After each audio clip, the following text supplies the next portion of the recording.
Biggest problem most traders face is knowing where to look. Many retail traders open their charts and scroll aimlessly, hoping that when they see a pattern that they recognize, that they can trade that pattern and then just hope that it holds. I know this struggle firsthand because I used to do this exact thing. But what if I told you there was a way to make this process more efficient? A method backed by data, backed by history. A way to save time instead of chasing random setups. If you're new to the channel, welcome. Go to the link in the description. There you'll find our free newsletter where I share ideas just like the one I'm going to show you in this video. So the problem I want to try and help you solve is knowing where to look.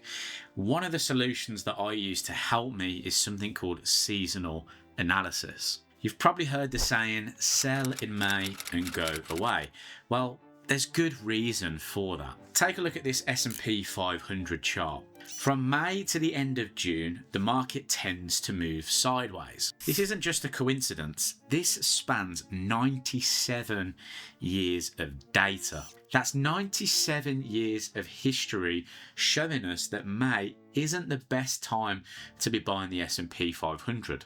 But if you wait until June or July, then there's a 71% win rate, gaining 69 times with an average return of 3.4%. That's pretty impressive. And it's not just the S&P. Many markets have seasonal patterns that repeat year after year. Let's look at JD Sports Fashion PLC just as an example. Historically, on September the 7th, JD often rallies. In fact, over 10 years, this pattern has not lost. Why? Earnings. JD reports their earnings around this time, and in the past 10 years, their earnings have beat expectations. Seasonal patterns like this give us traders an edge in the market, a way to stack probabilities in our favour. And right now, I'm looking at the US dollar Swiss franc. Historically, between March the 20th and March the 31st, in a post-election year, the dollar Swiss rallies, and it has a 100%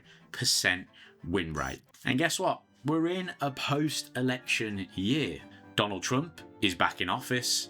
He's trying to impose tariffs. That could be inflationary. That could see the US dollar remain strong throughout 2025. On the opposite side, the Swiss National Bank cutting rates aggressively at the moment, trying to create some stimulus, weakening the Swiss franc. That means the interest rate differentials, the difference between the two interest rates, is more in favour of the US and, more importantly, the US dollar. Instead of guessing when to trade this pair, history suggests that this date window is statistically significant. Of course, no trade is guaranteed, and this pattern only does have 6 years of data. So while the 100% win rate is giving me an insight on what I want to look at, it doesn't mean that it's going to work out this time. But what it does give us is a sense of timing, an insight to when history tells us this is the best time to potentially get involved with this Forex pair. So around those dates, I'm going to be looking at dollar Swiss. I'm going to be looking at the technicals around dollar Swiss. Where is price sitting at that point? Or does it have the conditions that allow us to buy the market? So instead of wandering around in the dark trying to guess what we should trade, when we should trade, you can use seasonal analysis to your advantage. If you found this video interesting, hit that like and subscribe to the channel if you are new. Please let me know in the comments, what is your favourite seasonal pattern? Might be the Santa rally at the end of the year. Let me know. Thanks for watching, and I'll see you soon.